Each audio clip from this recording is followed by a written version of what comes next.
गुरु नानक देव जी ने ग्रामवासियों को एक अनोखा आशीर्वाद दिया था। उस आशीर्वाद की कहानी आज हम आपको सुनाते हैं। एक समय आदरणीय गुरु नानक देव जी यात्रा करते हुए नास्तिक विचारधारा रखने वाले लोगों के गांव पहुँचे। वहाँ बसे लोगों ने गुरु नानक देव जी और उनके शिष्यों का आदर सत्कार नहीं किया, बल्कि उन्हें कटु वचन बोले और उनका तिरस्कार किया। इतना सब होने के बाद भी जाते समय अपनी ठिठोली लेते हुए उन्होंने गुरु नानक देव जी से आशीर्वाद देने को कहा, जिस पर गुरु नानक देव जी ने मुस्कुराते हुए कहा, आबाद रहो। भ्रमण करते हुए कुछ समय बाद गुरु नानक देव जी और उनके शिष्य एक दूसरे गांव समीपस्थ गांव जा पहुँचे। इस गांव के लोग नेक, दयालु और प्रभु में आस्था रखने वाले थे। उन्होंने बड़े भाव से सभी का स्वागत किया और जाते समय गुरु नानक देव जी से आशीर्वाद देने की प्रार्थना की। तब गुरु नानक देव जी ने कहा, उजड़ जाओ। इतना बोलकर वह आगे बढ़ गए। तब उनके शिष्य बाला और मर्दाना भी पीछे पीछे चलने लगे। आगे चलकर उनमें से एक शिष्य खुद को रोक नहीं सका और बोला, गुरु नानक देव जी, आपने तो तिरस्कार करने वाले मनुष्यों को बसे रहने का आशीर्वाद दिया और जिन्होंने आपका आदर सत्कार किया उनको आपने उजड़ जाने का आशीर्वाद क्यों दिया? तब गुरु नानक देव जी ने हंसते हुए कहा, सज्जन लोग उजड़ने पर जहाँ भी जाएंगे वहाँ अपनी सज्जनता से उत्तम वातावरण का निर्माण करेंगे, परंतु दुष्ट और दुर्जन व्यक्ति यहाँ विचरण करेगा, वहाँ अपने आचार विचार से वातावरण को दूषित करेगा। इस प्रयोजन से मैंने उन्हें वहीं आबाद रहने का आशीर्वाद दिया। अपने गुरु की ऐसी तर्कपूर्ण बात से वह शिष्य संतुष्ट हुआ और वह सब अपने मार्ग पर आगे बढ़ गए। अब हम आपको दूसरी साखी सुनाते हैं, कामरूप देश की जादूगर रानी की। एक बार गुरु नानक देव जी अपने दोनों चेलों के साथ कामरूप देश गए। वहाँ के लोग अपने काले जादू के लिए प्रसिद्ध थे। नगर के द्वार पर पहुँचते ही गुरु नानक देव जी एक पेड़ की छांव में ध्यान मुद्रा में बैठ गए। उनका चेला मर्दाना गांव के भीतर भोजन और जल का प्रबंध करने गया। दूसरा चेला बाला वहीं गुरु के पास रुका। एक जलाशय पर मर्दाना अपनी पानी की सुराही भरने लगा तो वहाँ उस नगर की रानी की दो बहनें आ पहुँची। उसने मर्दाना से वहाँ आने का कारण पूछा। मर्दाना के उत्तर देते ही वह दोनों हंस पड़ी। वह बोली कि तुम तो भेड़ बकरी की तरह बोलते हो, चलो तुम्हें भेड़ बकरी जैसा बना दे। इतना बोलकर उनमें से एक लड़की ने मर्दाना को भेड़ बना दिया और वह भें भें करने लगा। समय अधिक हुआ तो गुरु नानक देव जी और बाला को चिंता हुई। वह दोनों ठीक उसी जगह आ पहुँचे। इस बार उन दोनों लड़कियों ने बारी बारी मंत्र बोलकर वही टोटका गुरु नानक देव जी पर आजमाया, लेकिन उनमें से खुद एक लड़की बकरी बन गई और दूसरी लड़की का हाथ हवा में जमकर स्थिर हो गया। वहाँ मौजूद लोगों ने नगर की रानी को यह सूचना दी। वह फौरन मौके पर आ पहुँची। उसने भी पहले तो गुरु नानक देव जी पर अपना काला जादू आजमाया। कुछ ही देर में असफलता मिलने पर वह जान गई कि उसका पाला किसी दैवीय शक्ति वाले संत से पड़ा है। माफ़ी मांग लेने पर दयालु गुरु नानक देव जी ने उन दोनों लड़कियों को ठीक कर दिया तथा मर्दाना को भी असली रूप में ले आए। इस प्रसंग के बाद कामरूप के लोगों ने गुरु नानक देव जी से ज्ञान देने को कहा। तो गुरु नानक देव जी ने कहा, हमारे अंदर ईश्वर का वास होता है। आप सबको लोगों को परेशान करना छोड़कर उनकी मदद करनी चाहिए। ध्यान करो, कर्तव्य पालन करो, लोगों से प्रेम करो, गुरु नानक देव जी यह उपदेश देकर वहाँ से आगे बढ़े।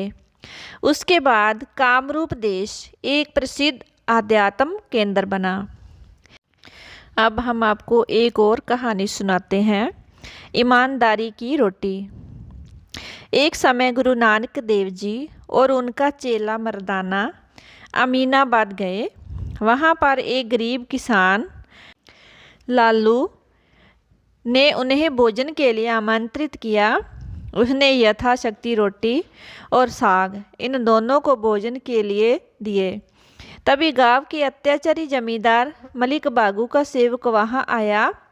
उसने कहा, मेरे मालिक ने आपको भोजन के लिए आमंत्रित किया है। बार बार मिन्नत करने पर गुरु नानक देव जी ने लालू की रोटी साथ ले जाकर मलिक बागू के घर पधारे। मलिक बागू ने उनका आदर सत्कार किया, उनके भोजन के लिए उत्तम पकवान भी परोसे, लेकिन उससे रहा नहीं गया। उसने पूछा कि आप मेरे निमंत्रण पर आने में संकोच क्यों कर रहे थे? उस गरीब किसान की सूखी रोटी में ऐसा क्या स्वाद है जो मेरे पकवान में नहीं? इस बात को सुनकर गुरु नानक देव जी ने एक हाथ में लालू की रोटी ली और दूसरे हाथ में मलिक बागू की रोटी ली और दोनों को दबाया।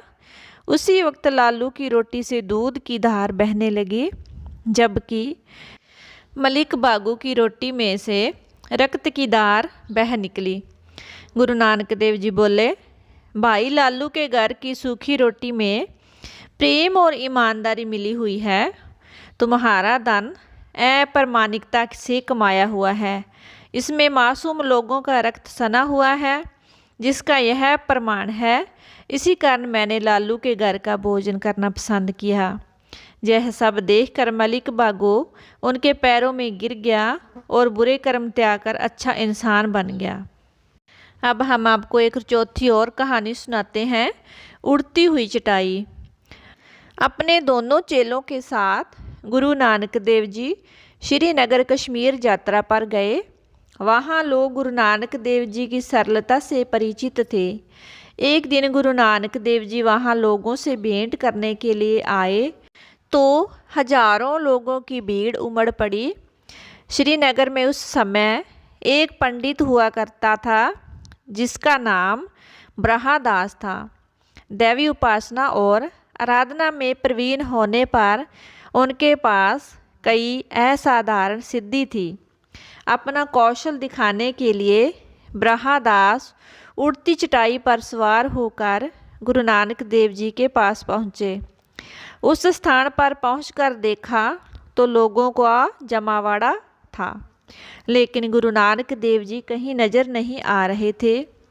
इधर उधर झांक कर ब्रहादास ने लोगों से पूछा, कहाँ है गुरु नानक देव जी? तब लोगों ने कहा, आपके सामने ही तो बैठे हैं। उड़ती चटाई पर सवार ब्रहादास ने सोचा कि लोग शायद उसका मजाक बना रहे हैं, वहाँ गुरु नानक तो है नहीं। यह सोचकर वह जाने लगा तो उसकी चटाई जमीन पर आ पड़ी और साथ ही वह भी नीचे गिर पड़ा। इस घटना के कारण वहाँ उसकी खूब किरकिरी हुई। उसने अपनी चटाई कंधे पर लादकर घर जाना ठीक समझा। घर जाकर उसने अपने नौकर से पूछा कि मुझे गुरु नानक देव जी क्यों नहीं दिखे? तब उनका शालीन नौकर बोला, शायद आपकी आंखों पर अहम की पट्टी बंधी थी। अगले दिन पंडित ब्रहादास विनम्रता के साथ चलकर वहां आया। उसने देखा तेजमुखी गुरु नानक देव जी वहीं विराजमान थे। वह लोगों के साथ सत्संग कर रहे थे। तभी ब्रहादास से रहा नहीं गया। उसने गुरु नानक देव जी से सवाल किया, कल मैं चटाई पर उड़कर आया था, लेकिन तब आप मुझे क्यों नहीं दिखे? तब गुरु नानक देव जी बोले, इतने अंधकार में मैं भला तुमको कैसे दिखता? यह सुनकर ब्रहादास बोला, अरे अरे, मैं तो दिन के उजाले में आया था। ऊपर आसमान में तो चमकता सूरज मौजूद था, तो अंधकार कैसे हुआ? तो फिर गुरु नानक देव जी ने कहा, अहंकार से बड़ा कोई अंधकार है क्या? अपने ज्ञान और आकाश में उड़ने की सिद्धि के कारण तुम खुद को अन्य लोगों से ऊंचा समझने लगे। अपने चारों तरफ देखो, कीट पतंगे, जंतु पक्षी भी उड़ रहे हैं। क्या तुम इनके समान बनना चाहते हो? ब्रह्मादास को अपनी भूल समझ आ गई। उसने गुरु नानक देव जी से मन की शांति और उन्नति का ज्ञान लिया और भविष्य में कभी अपनी सिद्धियों पर अभिमान नहीं किया। तो आपको ये कहानियाँ कैसी लगी कमेंट बॉक्स में लिखकर बताइए और चैनल को सब्सक्राइब कीजिए, वीडियो को लाइक कीजिए और आगे भी शेयर ज़रूर कीजिएगा।